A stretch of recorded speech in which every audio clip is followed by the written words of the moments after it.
te jàmpagul on est à 6 mois de l'élection ndax du ngeen toog ba mbir yi bettaat leen jàpp date ñoom pare nay yéen pareegu leen. non en réalité. D'ailleurs je vais revenir sur ce qui a été dit ici. boole ko ak question bi. Effectivement le président de la République pour réitérer mes propos. dafa yàgg seetaan. Ils ont posé une question muy Jules Diatta ak Masek. Ils ont posé une question essentielle. Comment ça se fait que mu bokkaat élection. En réalité il y a eu un recours il y a eu un recours devant le Conseil constitutionnel. Pour moom ak Barthélémy Dias. Mais le Conseil a jugé le recours irrecevable. Effectivement. Pourquoi? ñi ko porté woon. Merci. Voilà. Merci pour la question. Ça appartenait au ministère de l'Intérieur, de la Justice. Et le ministère de l'Intérieur est sous la tutelle de qui? Du président de la République. Donc loolu ci seetaan encore une fois la bokk. Je le rappelle sànq. Le président de la République sànq maa ngi koy wax xam naa doyen dégguma ñun effectivement dugaluñu recours. Effectivement. Mais loolu warul tax tamit président ba ñu dugal recours. Parce que la question qui était posée au sein de Takku Wallu. C'est que le président pour une fois. devait prendre sa responsabilité et agir en bon père de famille.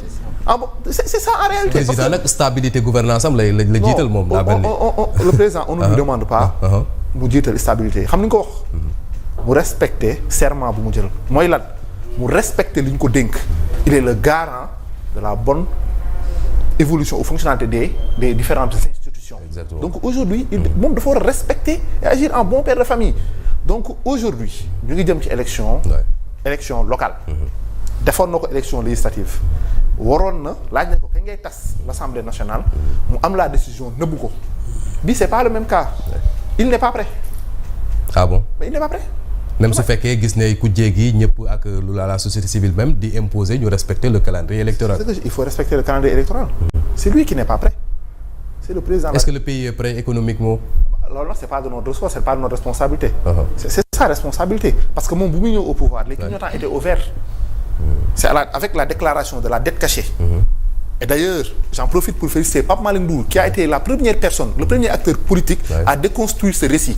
C'est à cause de cette dette cachée que le président de la République a réitéré plusieurs fois moo indi peut-être aujourd'hui naufrage économique bi tax moom xam naa ne fa la nar a jafandu pour bañ a def les élections. Sauf que le code électoral da ko tënk. Avec l'article 269 du code électoral il peut repousser la date mais mënul génn année 2027. Il est obligé à moins que mu jéem a aw te assemblée dafa am problème foofu noonu parce qu'il fera face à Ousmane Sonko nga xam du ko baal dara. Est-ce que Ousmane Sonko sax pare na pour dem ci législative yi bu ñu xamee ne sortie gouvernement beeg li nga xam ne. Ousmane Sonko aujourd'hui il pense que lu mu amoon da ko am ba léegi. moom il aura sa surprise aux élections locales. Ah bon? Mais bien sûr. Le meeting de Dakar Arena dafa mel ni wane na ne ba léegi. mais Dakar Arena ñi am plus fort reste. mën nañ ko feesal. Ah bon? Bah oui c'est 20 000 personnes. Aujourd'hui Ousmane Sonko mu ngi nekk ci dégringolade te xamu ko. Donc lui aussi il pense qu'il est prêt mais c'est ci élection locale yi lay am sa surprise. Le président de la République moom dafa pareegul sax. Aujourd'hui il cherche un mandat looloo tax il cherche un second mandat looloo tax le bilan de ce mandat jeex na ba pare. Même critique bi mu nekk opposé l'Alliance pour la République gis nañ ne président Macky Sall ni Karim Wade di def yore parti bi la ko bëgg a yore. moom it toll fële di def ay nominations yu ni mel. Nous sommes prêts. La preuve nous demandons à ce que ñu respecte le calendrier électoral. Mais président aujourd'hui du ko def. Aujourd'hui il va vouloir faire passer l'acte 4 de la décentralisation. Est-ce que dina jàll? Ça aussi c'est une question. En tout cas day indi ay corrections yu bëri sur. Voilà la manière de gestion de nos municipalités. Est-ce que dina jàll? Assemblée nationale promet na en tout cas cette collaboration là. Assane Dir ça permet de ñu interpeller waat la. Est-ce que yéen la coalition Diomaye président politiquement ak étatiquement pare ngeen pour mener organiser ces élections là à date échue en janvier? D'abord li may wax d'abord di ko leeral. mooy nous avons un président qui agit en bon père de famille. Ah bon, le président Diomaye. loolu en tout cas kuy waxal. yàlla tax. da nga xam ne il agit en bon père de famille. c'est-à-dire un père de famille moom mooy muñal ñëpp moom mooy boole ñëpp moom mooy jéggale ñëpp. kër bi dox. moom moo ko amal njëriñ moo ko intéressé maanaam tey par exemple fi mu toll nii. maanaam nu muy def. ba Sénégal suqali ko ba chaque citoyen fa nga nekk nga yëg ni. nguur gi mu ngi def ci yow loolu la amal njariñ. loolu moom noonu lay agir acte bu mu posé rek day xalaat ban njeexte lay am ci population bi. bañ ku mer nag moom bañ ku mer mbaa dina doxal mbir yi. bu fekkee da nga bëgg a jubóog ñëpp. non mer muul ñàkk. parce que ku nekk tey am na loo mën na ma ne te yow du la neex. man maay fexe ba yow nga xam ne lii lii may fexe ba xam ne acte bi xëy na yow tey li nga gis mais li lay jur ëllëg li lay jural d'accord tey ma nga tey d'accord waruma ci lii mais yow yaa ngi xaar ëllëg lan la lay jural mais en tant que coalition Diomaye boo ñëwee si le président di nga xam ni acte bu ñu posé rek vraiment mu ngi koy def pour en tout cas apaiser le pays mu ngi koy def pour en tout cas l'économie bi soxaliku bi si li ngay fi ne rek mooy le conseil des ministres bi passé ñëw na si vraiment bourse familiale yi parce que xam na ni le fichier unique est à 996 000 pauvres kooku maanaam yërmandeem tax mu jël une décision ni fexe leen ba ndimbal ni na teel a yegg si ñi ko yitewoo joxe instruction le ministre des finances wutal ay ressources nga fexe ba ndimbal mi yegg si ñi ko yitewoo. espérons que FMI ak négociation yi nga xam day bañ ay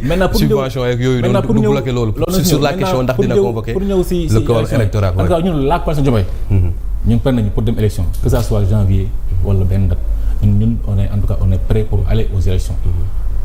c'est pas seulement un discours coalition Diomaye gis ne instance yu ndaw yi élection locale la ñu waxuñ présidentielle de. maa ngi ci coalition bi. di ci liggéey. nekk ci ak suñu ay naataango.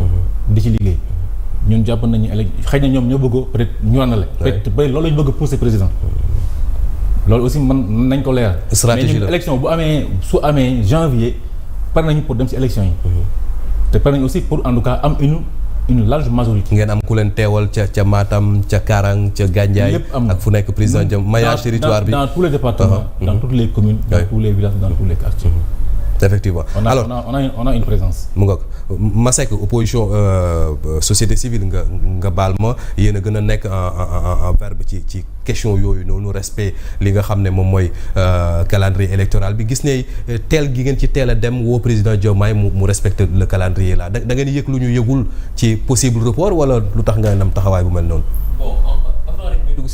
À chaque fois avant récapitulatif du sujet bi nu génn c'est-à-dire que aujourd'hui pour conforter mon frère yaa li mu wax dëgg la c'est-à-dire que aujourd'hui le président de la République devait au moment où la modification de l'article L29 L30 ont été soulevés par la majorité devait tout simplement foofu demander l'avis du conseil constitutionnel. Pourquoi parce que aujourd'hui loolu moo doon permettre tout simplement nous stopper net dérive yi xamante ni enclenché nañ ko depuis 2024 du côté de cette majorité. C'est clair, on avance. Doyen li mu wax léegi ne que le président Diomaye aujourd'hui moom il pose des actes dans le but peut-être d'acter une stabilisation nationale.